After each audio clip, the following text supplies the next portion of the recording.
Привет! Это 4-й день гонки. Начинается он стандартно. Просыпаюсь в 4 часа утра, собираю свой раскиданный по номеру экип, еды в номере нет, попил водички. В сопровождении недосыпного тремора пакую сумки на вел. В ночном городе в километре от гостиницы обнаружился круглосуточный Shell. Завтракаю, кофе, разлепляю глаза, закупаюсь булками, жидкостями и в дорогу. Памплона реально пустая, но подсвечивается красиво. Видно что-то средневековое. Выбираюсь из города мимо местного аэропорта. На дороге появились такси. В рассветных сумерках за поворотом появился то ли мост, то ли стена. Оказалось, акведук. Интересно, римский или... Пока вокруг ничего не происходит, самое время рассказать о плане на день. А план на день был такой, что ближе к обеду во всей своей горной красе меня должны ждать Пиренеи. До них 100 километров плюс-минус. Дальше наверняка будет веселье. Сначала один перевал 1800, потом уже во Франции начало паркура и второй перевал 1700, и потом еще третий перевал 200, и потом второй контроль. И где-то там как раз будет 300 километров, и надо будет найти ночлег. Пока что, кстати говоря, я иду в рамках своего плана, который я нарисовал дома на диване, с расчетом на 15 дней и ровно по 300 километров ежедневно. Ну просто отпуск мечты. Наконец из-за холмов пригрозилось выйти солнце. Пейзаж вокруг был типично испанским, с подвыжженной травкой на полях и островками зелени деревьев. Дорога шла вдоль Пиренейской автострады А21, иногда проходя мимо деревушек с доминантой в виде церкви, колокольни или силосохранилища. Рельеф присутствовал, хотя глобально все было настолько ровнее, чем вчера и позавчера, что казалось, я еду по Нидерландам. Пока что по пути мне никто не попался. Однако, каюсь, я все время грешил тем, что рулил одной рукой, а второй залипал на сервисе Follow My Challenge, где отображалось положение гонщиков в реальном времени. Оттуда я понял, что со мной по этой же самой дороге едут с дюжину моих коллег, кто-то чуть впереди, кто-то немного позади.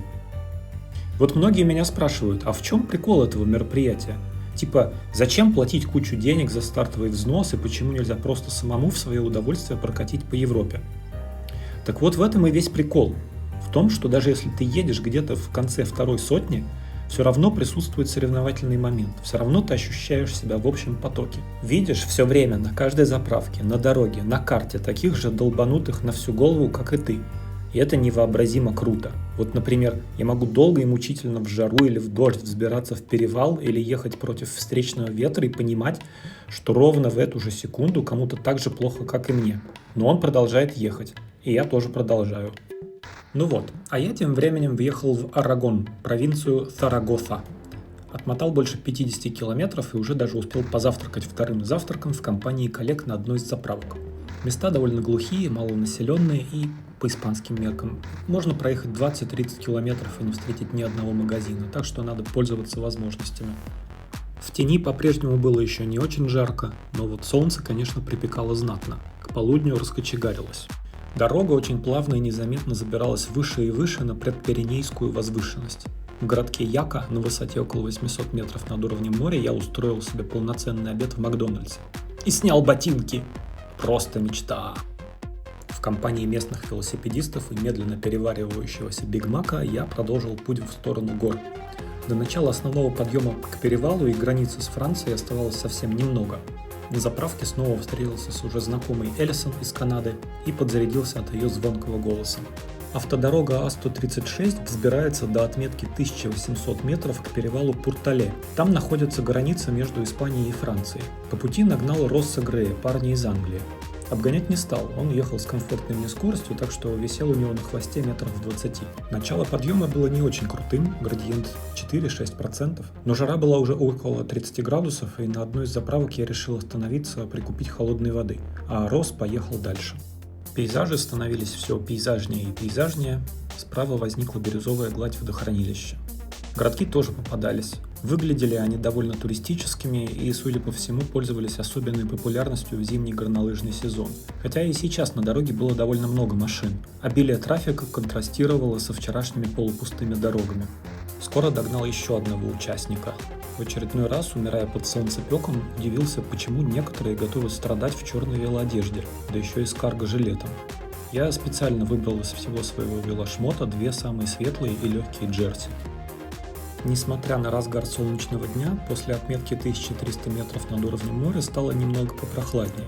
однако задул встречный ветер. Асфальт с большим количеством трещин не радовал, и я искренне надеялся, что за спуском на противоположной стороне горы французские дорожники следят тщательнее своих испанских визави. Дорожные знаки и указатели всячески напоминали, что верх перевала и Франция уже рядом. Под конец подъема градиент увеличился до 8-9%, я остановился испить нагретой кока-колы и послушать музыку гор.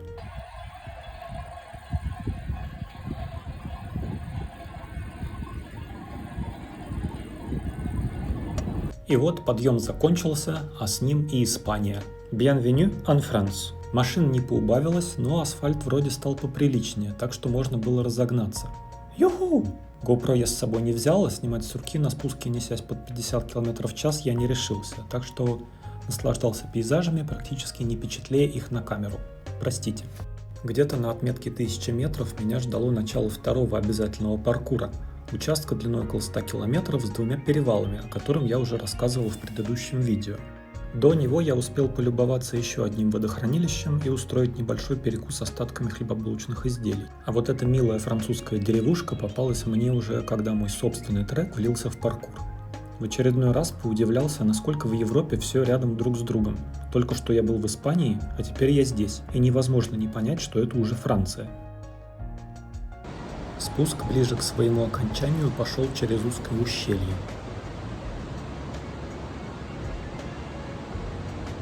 А там река. Поумилявшись вывескам, приглашающим на блошиный рынок и на выставку сыров местных фермеров, я повернул к началу следующего перевала Коль-до-Биск. С нынешних 550 мне надо было подняться на отметку 1700 метров. Так что привет, я знаю, чем займусь в ближайшие 2-2,5 часа. Как и многие другие перевалы здесь, на французской стороне Пиренеев, эта дорога много раз съезжена гонщиками Тур-де-Франса.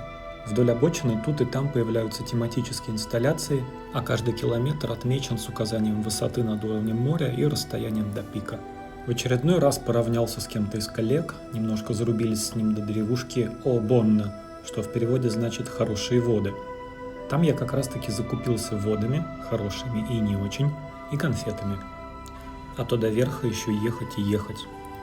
Выражение моего лица на этом фото отчетливо показывает, как сильно я наслаждаюсь приятно пустынной дорогой, отсутствием машин и палящего солнца и в целом видами вокруг. Постепенно приближаясь к облакам, я осознавал, что скоро меня будет ждать плотный туман и от плюс 8 до 10 градусов.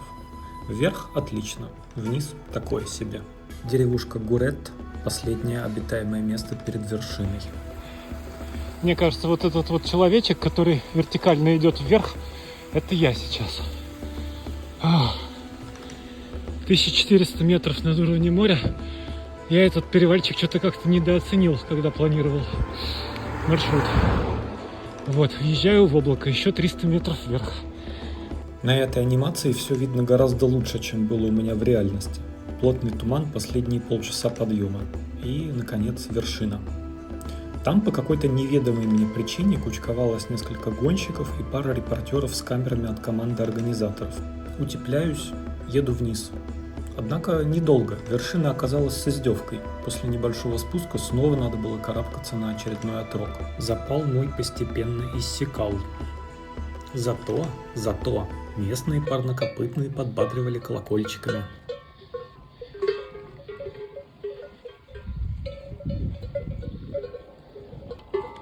Кушают. Наконец дорога пошла вниз в долину, и в очередной раз, посмотрев на часы, я смирился с мыслью, что 2000-метровый перевал Турмале лучше перенести на утро, и что до второго контроля я доберусь лишь завтра. А сейчас надо было начинать беспокоиться о ночлеге. 7 час вечера так-то, а я все еще еду в неизвестность. Хотя, надо признать, я ехал в неизвестность с определенной долей шика, офигевая от панорам местных деревушек. На Букинге и Airbnb ничего за разумные деньги не нашлось. Проехав несколько деревень без визуальных признаков каких-либо хостелов или гостиниц, я решил ехать дальше, к последнему перед Турмале относительно крупному селу. Шоссе из долины втиснулось в ущелье, поросшее лесом. Рядом шумела горная река. Вечерело. Идиллия. У меня с собой был спальник и непромокаемый бивибэк, и по пути я притормаживал у мест, где можно было бы попытаться устроить ночлег на природе. Но все такие места были мною отвергнуты. То дорога слишком рядом, то частная территория, то река слишком шумная. В общем, так, через череду крытых галерей, мини-водопадов, ГЭС и сомнений в качестве своего сегодняшнего сна, поднявшись на высоту примерно 620 метров, я доехал до городка Люс-Сан-Сувер. В его предместье я, невероятная удача, увидел 2 кемпинга. Было уже примерно 9 часов вечера, и там на ресепшене никого не было. Были указаны только номера телефонов, на которые, конечно, никто не ответил. Решил, что поеду дальше ближе к центру, и если там ничего не найду, вернусь и в наглую лягу где-нибудь под навесом. Но мне повезло. Завернул в гостиницу с говорящим названием «Терминус» – «Конечная остановка». За 90 евро добрая тетушка выдала мне ключ от номера и, узнав во мне усталого путника, навалила гору болоньезе в уже закрытом ресторане. Успешный успех. Это был очень красивый и разнообразный день. К сожалению, проехал немного меньше запланированного, но 2 перевала и общая холмистость дали набор под 4,5 километра. Ложусь спать, посмотрим, удастся ли завтра нагнать отставание.